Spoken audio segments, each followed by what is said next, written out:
It's a great pleasure to welcome you to the first Teaching and Learning Seminar of 2019. I'm doing this on behalf of Professor Skoonwinkel, that's still in a Quality Committee meeting. I was the lucky one that could escape the Quality Committee meeting a little bit earlier, so that I could come and welcome you to this Teaching and Learning Seminar. It's really wonderful to see so many faces here. There's obviously a lot of interest in what Mariëtte's going to be talking about this afternoon, examining e-portfolios for postgraduate learning perspectives from medicine and health sciences. Just something more about Mariëtte before she gets started. Mariëtte Volschenk is a lecturer at the Center for Health Professions Education in the Faculty of Medicine and Health Sciences, where her key focus areas include learning technologies, postgraduate teaching and supervision, and program renewal. She has a special interest in the impact of electronic portfolios on student learning. So I think she's the best one to talk to us about that today. She's a PhD candidate in Health Professions Education Studies. The main focus of her research centers around the identity trajectories of health professionals involved in master's level Health Professions Education Studies. I got that right.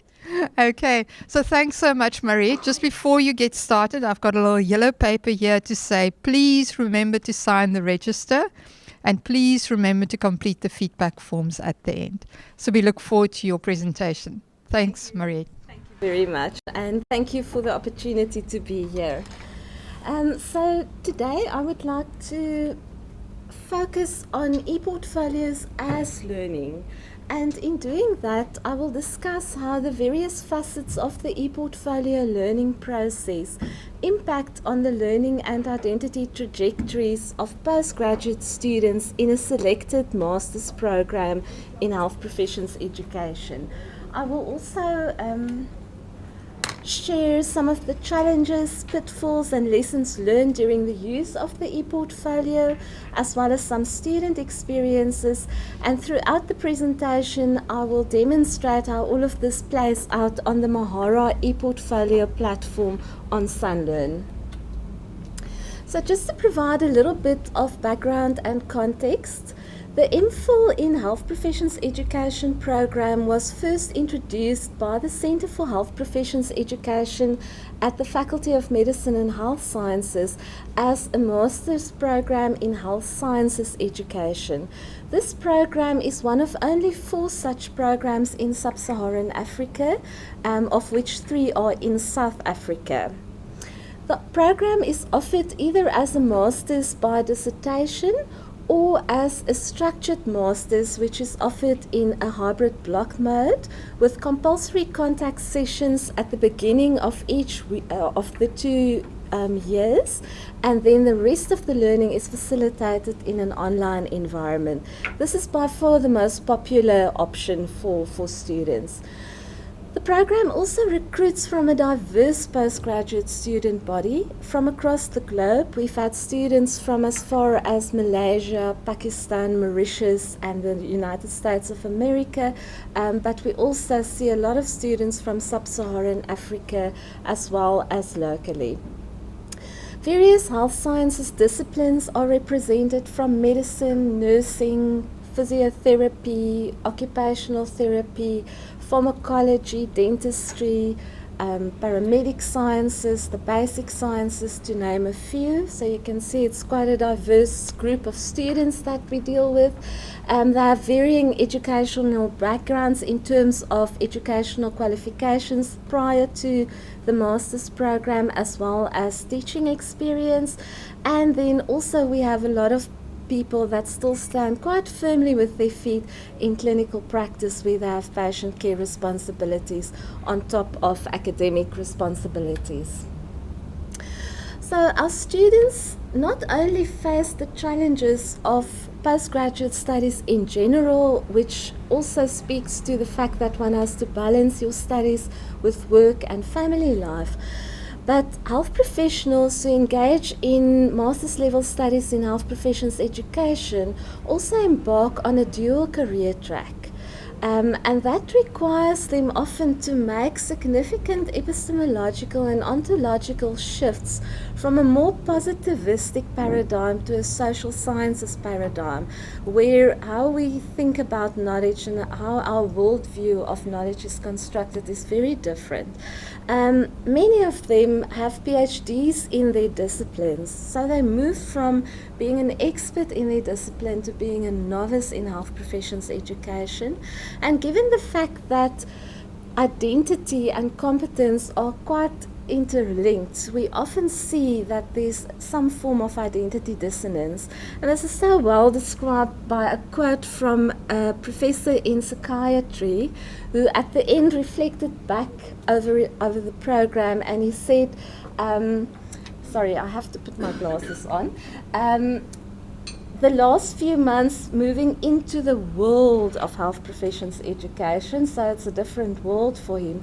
And at the start, he felt choked up as if he needed to quit. But as he continued, he was able to adjust, stabilize, and get immersed. So that's just to give you some idea of the identity challenges that people struggle with.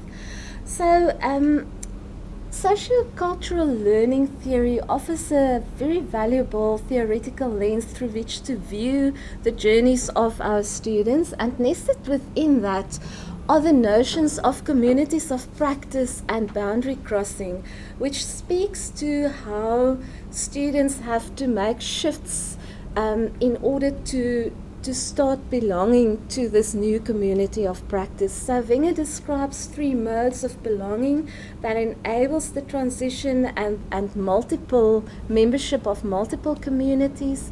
And Ackerman and Bakker also describes 4 dialogical learning mechanisms that occurs at the boundaries of 2 communities of practice, and that enables the transition into that community of practice. So I'm going to leave the theory here for now, move on to the portfolio, and then at the end of the presentation come back and look at how this all plays out in terms of the theories. So when one look at program design, it's important to take into account the students that we work with, where they come from, and that led us at the Centre for Health Professions Education to embark on program renewal in 2015. We implemented the revised program in 2016, and then we did a program evaluation between 2017 and 2018. We looked at the contemporary health professions education discourses in deciding how we are going to revise our program. And the focus for us was very much on transformative learning experiences and pulling the power of educational technologies into our program. These programs really focus on the development of educational scholars and leaders. So again, how can we foster that development in the program? How can we facilitate integrated learning experiences and cultivate the skills of reflective practice? And then another question for us was, how do we deal with the challenges of digital learning?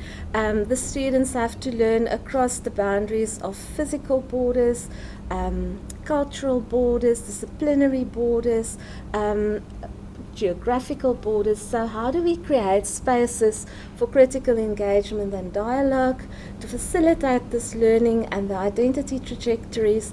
And also, how do we provide learner guidance, support and mentoring in this specific context?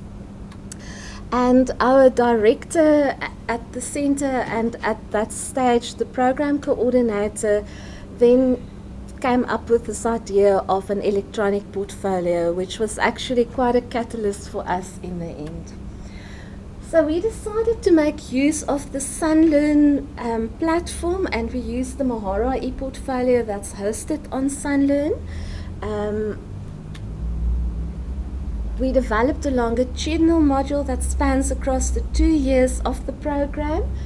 Students need to create a portfolio page for each of the modules in the program, where they need to then provide evidence of their learning and reflection on their learning. They are also allocated a portfolio mentor who then provides guidance and scaffolding and support during the reflective processes that go on in the e-portfolio, and there's regular interaction between the portfolio mentor and the students that they mentor. Very important is that students own the e-portfolio, so they choose which pages they share with us, they choose what to put on the pages that they share with us. We need to get their consent if we want to show their portfolios to someone. And what we struggled with in the beginning was, how do we get students to keep this portfolio, because there's such a richness of learning happening in there. And our instructional designer actually found a web space called Folio Spaces, to which students can actually export the portfolios, and it looks exactly the way it looks on SUNLearn. So that was something that was very good for us, that students can export the portfolios on completion. And then very importantly, this e-portfolio also serves as a basis for developing their own teaching portfolio afterwards, because a lot of people that enter into the program didn't even know about having a teaching portfolio, what is a teaching portfolio about, because they are primarily health professionals. So this is just an example of what a profile page looks like. You can see the person's friends are on the one side, and she can click on their names to actually then go to their portfolios and to access the pages that are shared with her. And then on this side you can see all the pages that have been created by the student for each of the modules. A portfolio can very easily become a collection of artifacts, a logbook, descriptive reflections. So for us, we really needed to find a way to make this e-portfolio meaningful and rich for the students. Now, in order to decide what the focus should be, we actually looked at what really informs teaching practice, and teaching beliefs are the one thing that's really key in informing a teacher's practices or an educator's practices. But looking at health professionals, most of them primarily view themselves as clinicians or basic scientists or physicians, and only secondarily as educators when they join the program. So teaching predominantly operates at a tacit level, with very little time spent in reflective practice on their educational practice. Often the reflective practice that happens is about their clinical practice. The emphasis on their teaching is often on content delivery, on developing a bit of clinical reasoning, summative assessment, and their teaching practice and their beliefs are often influenced by positivistic ways of thinking. So we decided that the teaching philosophy would be an ideal focus for the e-portfolio, and we then developed a longitudinal module that would focus on developing the person's teaching philosophy longitudinally through engagement with critical reflection, multi-source feedback, professional development planning, mentoring, and engagement in a community of practice. And we develop module outcomes around each of these components.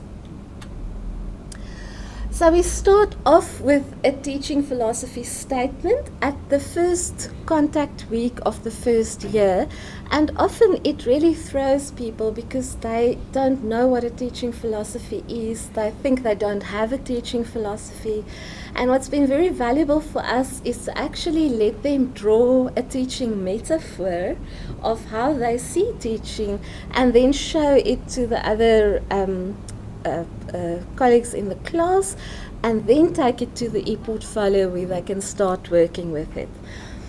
After the contact week, about 2 weeks after that, we have our first online session for the e-portfolio. That's a week long, and there we then try and talk medical language, and we ask them to first build a skeleton teaching philosophy statement. So we give instructions of just the outlines of the teaching philosophy statement. They share it on the online forum, discuss it in their community of practice, and give some feedback on each other's teaching philosophy statements.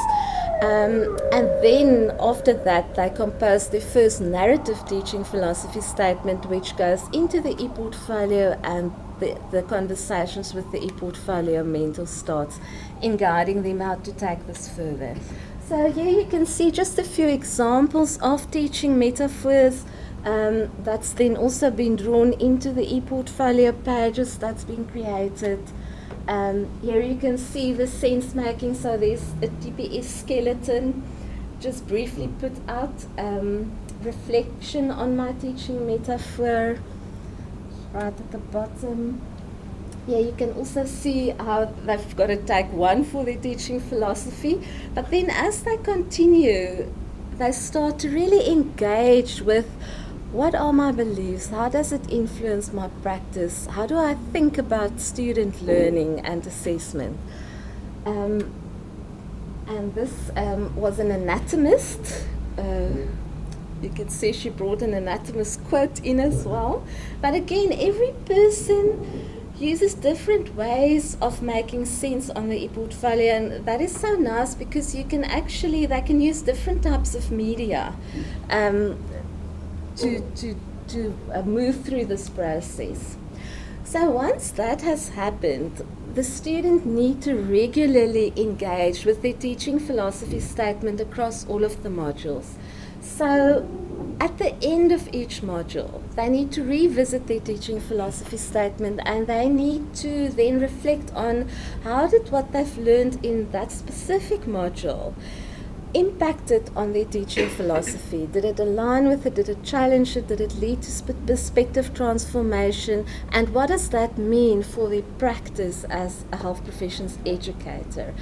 If they identify any areas of development, they must then draw that into their professional development plan. And the hope is that through the critical reflection on their learning experiences across all of the modules, they will start to make meaningful connections and integrate their learning experiences across the MPhil program. So here again, just a few examples. You can see every person's portfolio looks very different, so there's no standard format that they need to adhere to, rather principles of what they do on the pages. And one can immediately see what are the things in that specific module that stood out for a specific student and how they make sense of it. Very interesting reflection of this person where he looks back to his contact week reflection where he struggled with curriculum development. Again, now that he starts with the module, it's a struggle for him. And then at the end, he actually uses the metaphor of the street lights, where you only notice the street lights when it's dark enough and when you see the ones that are out. And how in the end, through regular reflection, he realized that this module helps him to see where the street lights are out in his teaching practice and in his microcurriculum, and he could replace the bulbs. So it's very interesting. I think the portfolio mentors actually learn as much as the students. It's a very rich experience engaging with them. Here's another example of what a portfolio page looks like, and one student actually had someone videotaped her when she presented her proposal in front of the class in the second year, and then she had a reflection on her presentation. So apart from reflecting on the impact of learning during a specific module on people's teaching philosophy statements, they also need to have a longitudinal way of how their teaching philosophy develops. So we ask them to put their first teaching philosophy statement that they've constructed up on the e-portfolio page, but then at the end of the first year and the end of the second year, to actually go and look at their teaching philosophy statement again and to adapt it to incorporate the new perspectives and the new impact on their teaching practice.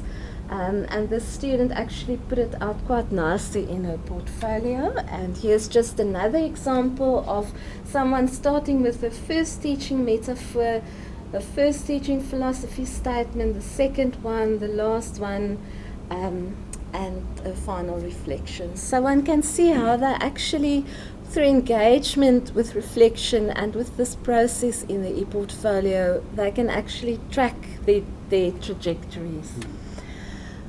So the other aspect of the portfolio, as I said at the beginning, is engagement with multi-source feedback. So they also need to learn how to work with feedback to improve their teaching practice, how to reflect on feedback. So as part of their leadership module, they have to do a 360-degree feedback exercise. They also get feedback from their own new community of practice on their teaching philosophy skeletons in the first online week. They get feedback on all of their module assignments. They get feedback from mentors, from supervisors when they do their research. So they need to learn how to engage with this and actually use it for learning. And with that, also then to engage in professional development planning to identify their strengths and their areas for development and build a longitudinal professional development plan. So again, just a 360-degree feedback page of one of the students, and it's actually quite nice to see how some of them analyzed the strengths and the weaknesses, how they reflected on it and how they drew it into a professional development plan. I've just blurred this a little bit so that I don't breach confidentiality for the student, but this is an example of what we give to students, how they can use professional development planning, talking to learning goals, specific planned actions, identify resources and support that they will need, what the desired outcome would look like, and the time frame where they need to evaluate themselves again. So again, they're not forced to use this plan, but it's just an example for them to start engaging with professional development planning. So just to also mention that in all of this, we provide students with a lot of literature on the various aspects, including professional development planning. So they also learn to engage at a scholarly level with the tasks that they have to do. Again, this is a curriculum development module where the student reflected, and she said that the module changed her perspective and practice regarding curriculum development and resulted in the following personal development plans. So again, she demonstrated how what she's learned actually influenced her actions and her future planning. Then it's also for us important that the students, as part of the e-portfolio, also engage with some of their tasks with their community of practice. And we found this article by Van Skalkwyk et al. Very useful, which talks to the development, a trajectory from moving from the everyday reflective teacher to a teaching scholar, and how that is influenced by rewards and what is the other words? Recognition, there we go. Belonging to a community of practice, enabling environments. And we actually ask students to engage on the forum with each other and talk to their journeys. And you can see these quite long posts on the forum of students sharing their journey of where they are in this trajectory. And here they've actually drawn the article into their portfolio and then reflected those. That's highlighted in blue are uploaded as Word documents. So students can choose to upload a document as a PDF that shows like this, or as a Word document that the educator or the mentor would download. They can insert images, so it's very rich. And I see Sonia is actually also an author of one of the papers that's been drawn into an e-portfolio. Yeah, so you are famous. Okay, so then right at the end of the 2 years, we ask students to write a final reflective narrative on the impact of their learning experiences across the 2 years on their teaching philosophy and on their longitudinal development as educational scholars, leaders, researchers. So in that narrative, they have to make reference to self-selected evidence that's showcased in the e-portfolio, and they also produce the updated teaching philosophy statement and their professional development plan for the next year. So this is one student's page where she demonstrated her final reflective essay. You can see the reflection is there. There's evidence of reflective journaling, there's teaching evidence. Some students actually upload videos of themselves, of what they do in their classes. So it's quite meaningful to see what they are doing. Okay, so my personal reflections on the challenges, pitfalls and lessons learned.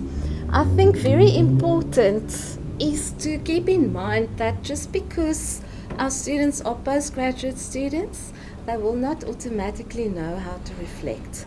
Critical reflection is a metacognitive skill.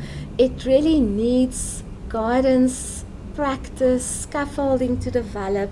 So the role of the e-portfolio mentor in supporting that process is very important. Reflecting in an e-portfolio can also be challenged by the technology itself. If students struggle to work with the technology, they are not going to buy into this. Also, our students are very busy, so sometimes they don't have time to sit down and write a reflection. So during the module, we give them the option to either do a little voice reflection that they record on their cell phone and they can upload it as an audio file. They can do a little video reflection, they can draw a mind map, as long as there's some evidence of reflective processes, and then at the end of the module they can write a narrative reflection that encompasses all of the learning in the portfolio. We also present them with various models, and we don't force students to use one specific model of reflection. So you can see the one person opted for the what, so, what, now, what. The other person went for Gibbs stages of reflection. So it's up to them as long as they engage in critical reflection. Mentoring, I think, is a very important part of the e-portfolio process, but it happens in a digital space. So it's very important to still maintain a scholarly dialogue with students to really support the process by providing scaffolding prompts, formative feedback, regularly interacting on the platform so that they don't feel like they're all alone there, and to really build a relationship on the digital platform. And here you can see just at the bottom of each page there is a space for comments, and you can see the comments happening between, or the dialogue happening between the student and the e-portfolio mentor. So obviously if we find that there is a big problem identified, then we will contact the student via email or perhaps telephone. But overall it's actually very easy to maintain this dialogue on the e-portfolio platform. What is also nice on the SUNLearn platform is that you get email notifications when there's a message or when a page gets updated. So you can then go and look what happens. Now, technology, I think it's important to realize that students need to understand the technological tools and feel confident in using them in order to construct e-portfolios that illustrate learning in richer and more complex ways. If they are at the bottom of Maslow's pyramid and they only try to survive this e-portfolio and the technology, there's not a lot of rich higher order learning that's going to be evidenced in the e-portfolio. So we have a I think it's about a 2-hour hands-on demonstration in class where we really work with all of the students when they are connected to the internet, and we help them to start building some of the pages and to upload some of the documents. We also have some videos. Our instructional designer created a couple of videos for students that they can watch afterwards on how to do different things on the ePortfolio. And it's important to remember that your students will not always be connected to Wi-Fi. So to also give them little tips and say, if you can't connect to Wi-Fi, still make a file on your computer where you can store your reflections or your evidence, and then you can upload it when you get to Wi-Fi. It's important to also consider the underpinning theories and pedagogy of using technology-enhanced learning, to realize that it's not just about building the ePortfolio, but that there are other processes underpinning this, and that we also need to look at the digital literacy skills of both our students and our lecturers. And then again, to allow students to use different kinds of media in building their ePortfolio. So this is just an example on the SUNLearn module of the types of videos that are available for students. The Mahara user manual is there, how to create a page, how to upload artifacts, etc., etc. And this, we're still working on this, so when we get feedback from students on what they need, then we make new videos for them. Then I think in developing such an ePortfolio for the lecturer itself, it's also important to follow this, almost follow the steps of an action research process, where you can also reflect on the process of developing this module, what feedback you get from the students, what you observe happening in the portfolio, and to continuously try and improve this learning experience for the students. For me, it was nice to build my ePortfolio alongside those of my students, and to actually see how my own assumptions about students and learning and health professionals engaging in master's level studies are being challenged, and for me, how to deal with that. Some of the student experiences when we did the evaluation study, we saw that the portfolio can be time consuming. It's challenging for some people. It did lead to perspective transformation. It stimulated reflection, provided a longitudinal focus for them, and the one student said it actually closed the loop for them. So in terms of reflection, one of the comments was that the ePortfolio almost forced reflection at some stage. They wouldn't have normally actually went and reflected, but because reflection was forced, it actually helped them to really take a critical look at their learning and their teaching practice. So I think in the end, most of the responses that we got was that it had a positive impact on learning. Here is another example where the students said that examining their own assumptions and their expectations of colleagues and students has not been an easy thing to do. It included a lot of uncertainty, discomfort, fear, and inner conflict. I'm still struggling along the continuum, but less critical of others and more trusting. So to come back to the theory, we see that health professionals who embark on master's level studies in health professions education stand with their feet basically into communities of practice. So they actually belong to a community of practice, whether they're a clinician or a basic scientist, and then they have to transition and be comfortable to live in two communities of practice, where they also embrace the social sciences paradigm and their identity as a health professions educator. And Wenger so nicely said, membership in a community of practice translates into an identity as a form of competence. So we really need to support them developing their competence in becoming a health professions educator and leader and scholar, for them to actually embrace that identity.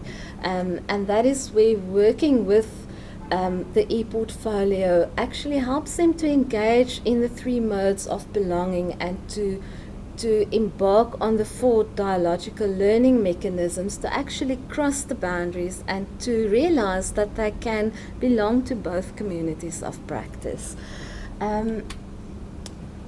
So what we found is that the e-portfolio then becomes a boundary object because it facilitates the transition into the new community of practice. It enables the modes of belonging. It enables the dialogical learning mechanisms to happen. We see a lot of reflection, a lot of coordination going on. Students actually aligning they take what they do here back to their own practice, and they try to actually start changing the practice in their own context, which is the type of learning that we want to see happening. And I think the one thing that stood out for me of the value of the e-portfolio was this specific incident where the very first teaching philosophy statement of a basic scientist was, point number 1, education is the most powerful weapon which can be used to change the world. Point number 2, health professions educators stand at a vantage position to revolutionize the health system for better patients' outcomes. And I could not get the student to move beyond this. And at the end of the 2 years, this is the teaching philosophy statement. So she was able to actually make the shift. She again started with what was so meaningful to her.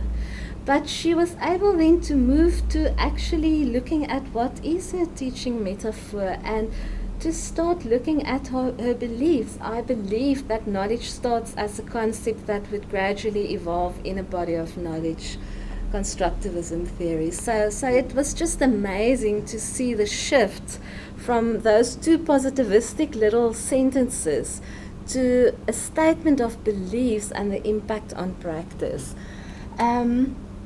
So my take-home message is that one has to really look at, when you use an e-portfolio, what is the purpose of that portfolio in your context, and what would be the most meaningful focus for the e-portfolio to actually facilitate deep and rich learning experiences for students and to actually help them engage with their identity, because I think all postgraduate students have to make certain shifts in terms of their identities, in terms of the communities of practice that they belong to. And it really requires thoughtful action on our side to actually stimulate that process. SUNLearn is actually a nice platform to work with, and the fact that students can export their e-portfolio at the end actually makes it quite useful. So just to acknowledge Prof. Susan van Skalkwyk, who was actually the first person who started dreaming about the e-portfolio, and it's fantastic to see where it actually evolved to. Then also the other team members of the e-portfolio team who spend a lot of time interacting with the students. Our instructional designer, Kanita Brits, who develops all the videos for us. And then also the students who actually allow themselves to be vulnerable in front of us as portfolio mentors and who are brave enough to embark on these learning processes. So I hope that this provided you with some food for thought. Thank you very much for your time. I went a little bit over my 30 minutes, but I thought it was valuable to show some of the examples. So any questions, comments? Thank you. Yes, any questions, comments? I just want to welcome Prof. Schoonwinkel as well, Andre and Renal that also joined from the Quality Committee. So thanks for joining us. But any questions for Mariëtte? Yes, Michael.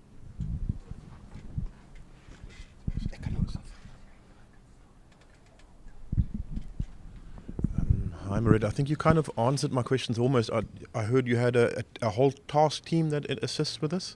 Is everything assessed? I mean, you spoke about they have to reflect on this, there's a task on this, they have to do a reflective recording. Do you assess every little thing they do, and how many people are you? Because I'm listening to this, I thought this sounds amazing, but it's going to be just me. Is this impossible? Yeah.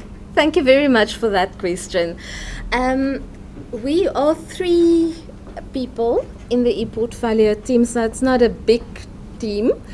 And between us, we have the first years, well, at the moment 17 students, so it's a postgraduate group, it's not as large as some of the other groups. And then the second years, I think, are about 14. So we divide those students between the 3 of us. We have a marking rubric right at the end where we assess the final reflective narrative. In terms of looking, so we don't want this ePortfolio to be, and that's why I think your question is so important, we don't want them to be constantly exposed to assessment. So it's rather a dialogue between the portfolio mentor and the student to say, I really appreciate this part of your teaching philosophy. Have you considered that? And we really look at how did the teaching philosophy evolve from the very beginning. So whatever is there in the beginning is not right or wrong, but we want to see evolvement towards the very last teaching philosophy statement. Yeah. So I think, as long as students know how often you will be able to engage with them, you don't have to be there every single day. So if you can say, I will engage with you once a week or once every 2 weeks, then they know what the expectations are. And there are periods where students are not very active on the ePortfolio. Yeah. So it's worth trying it.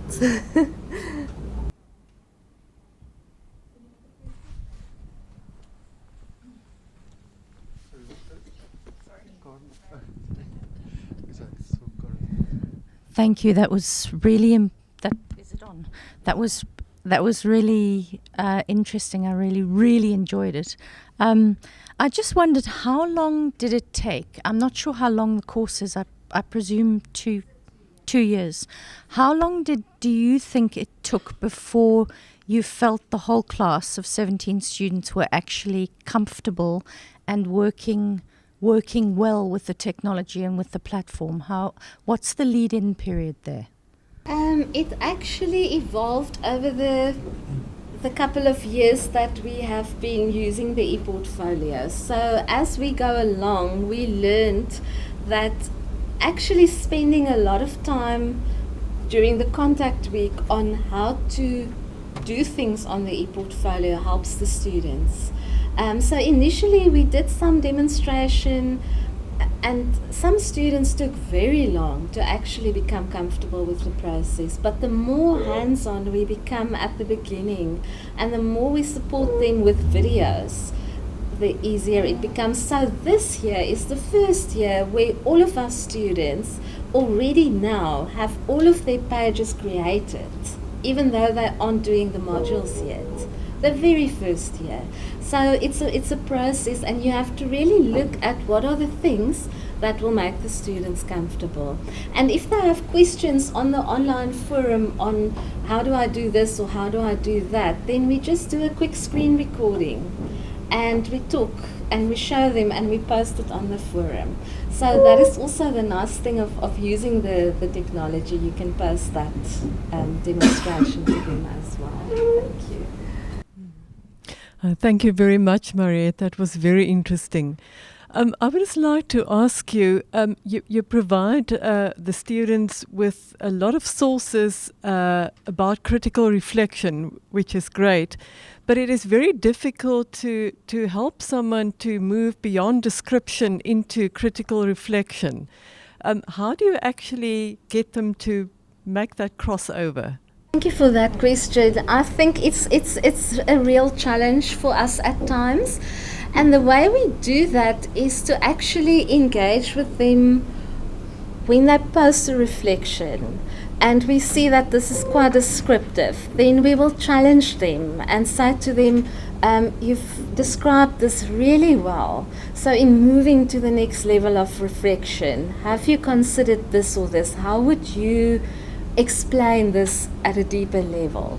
We also have in the class, we have a session on reflection, and we upload the PowerPoint for them onto their module outlines, so they can also go and revisit the process of reflection on there.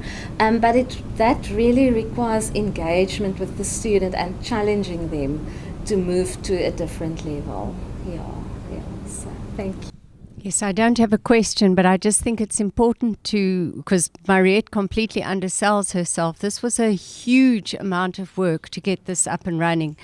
And the two e-portfolio mentors that have come on board are actually two of our graduates who've been through the process, which I think is amazing because it speaks to they clearly found it beneficial, and now they've become mentors on the team.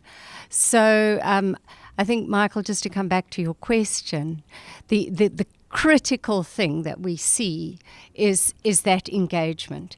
It doesn't have to be, as Mariëtte said, as long as you're clear, your students are clear when you will engage. That's fine. It can be every second week or whatever, but it is the quality of the engagement that's absolutely crucial. And I mean, I know that Mariëtte has spent many nights working on that.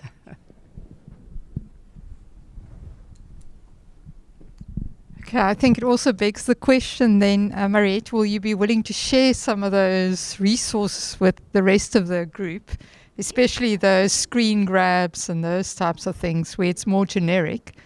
Because I think if somebody wants to embark on this and they've got to provide this for their students to actually make them aware of how to use it, then they've got to create all of these resources right from the start again. I mean, the how-to videos has already been made, so that would be easy to share as well. Yeah, of course. Any other burning issues, questions that you have? Because we need to start wrapping up. I know people have responsibilities again at 2:00. Yes, JP. Thank you so much. Just the last one, you mentioned this academic exercise possibly becoming a teaching portfolio. So have you seen that actually happening, that some people have taken that and then developed it as as for something else, for professional or whatever? What we do is when we have the contact sessions, we also talk to the students about the notion of developing their own teaching portfolio and the importance thereof. And that was why it was such a problem for us, that initially we didn't know how students could export the e-portfolio. So I had to start all over again. And it's only this year that we found that students can actually export to MyFolio spaces. And I've been in contact with one of the students who said that he's actually now, because we now can't see what's happening there, but he said that he's actually now using this to build on as his teaching portfolio. Yeah. So we definitely try to encourage that, but it's a lot easier now that they can take the portfolio with them. Yeah. Okay, then all that's left for me is just to say thank you so much, Mariëtte. I think it's amazing work that you and your team are doing. I mean, I'm really struck by those 2 quotes turning into that whole teaching philosophy. I'm sure a lot of hard work goes into it, but I do think the e-portfolio becomes that tool where I thought the students start finding their scholarly voice and start expressing themselves and experimenting and uploading. So there's a variety of artifacts, whatever they feel comfortable with. So I think that gives them it's not just the written part, but everything else that goes with it. And I think that technology or the e-portfolio as a tool is a very, very good tool to actually give the students that scope to actually go that route. So thanks so much for stimulating this discussion. And I'm sure you'll probably still get a few emails from the colleagues in the room to ask a few additional questions. And then last but not least, thank you to all of you for attending our first teaching and learning seminar for the year. Our next date is help. I should have checked. I thought it was now a bright idea to actually set when the next one is, because we've got 4 in the year. This one was hosted by the Center for Learning Technologies. One is going to be hosted by the Language Center. One is going to be hosted by the Center for Teaching and Learning. And one is going to be hosted by Academic Planning and Quality Assurance. So look out for those themes, and that's how we plan to do it this year.